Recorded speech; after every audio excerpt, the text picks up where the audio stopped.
السلام علیکم. بسم الله الرحمن الرحیم.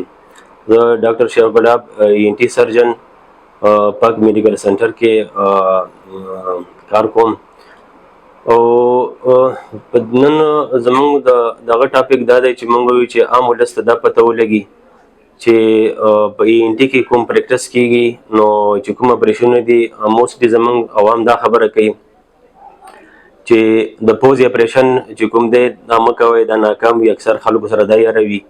بعضې خلک وي هغو ته د اپریشن ډېر ضرورت وي او مطلب دی چې ابسولوټ انډیکیټډ وي ورته، نو هغه به ټول عمر ګرځي د پوزې بنده وي او په هغه ته د اپریشن ضرورت وي، خو هغه اپریشن ځکه نه کوي چې هغه ته داسې بیماران وي چې هغه ورته وایي چې یاره د پوزې اپریشن ما هم کړی او هغه ناکام و. حالانکې هغه خبره داسې نه ده. هغه داسې وي چې کوم زموږ پیشنټ کوم داسې وي چې هغه الرجیک وي، او الرجیک پیشنټ کې تاسو ته پته ده چې هغه کې اپریشن انډیکیټډ نه دی.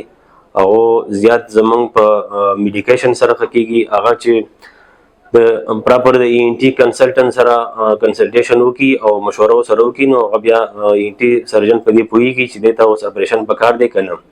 نو بعضې ټایم کې که هغه ته الرجي وي او هغه ته د پوزې اپریشن وشي، نو هغه به بالکل ناکام ځکه وي چې هغه خو الرجیک پیشنټ دی، هغه د اپریشن سره نه ښه کېږي. هغه به ښه کېږي د کنزرویټیو ټریټمنټ سره، او لکه مثال په طور ډاکټر به دا فیصله کوي چې دا په انټي الرجیک باندې زه اچوم، دته به زه هغه پریونشن طریقه وښیم چې هغه پرهیز وکړي د هغه څیزونو نه چې کوم څیز سره دی الرجیک وي، او بل دا چې د هغه نه بعد هغه ته هغه ویکسینیشن وشي چې د هغه الرجي کوم سمټم دي چې هغه ریلیف شي. نو په دې وجه باندې هغه بیمارانو ته چې کوم الرجیک وي هغو ته موږ اپریشن نه کوو، او چې کوم انډیکیټډ وي نو هغې ته موږ سرجري کوو. نو هغه بیا ټول خوشحاله وي، زموږ بیماران راځي او هغه اپریشن بالکل کامیاب وي.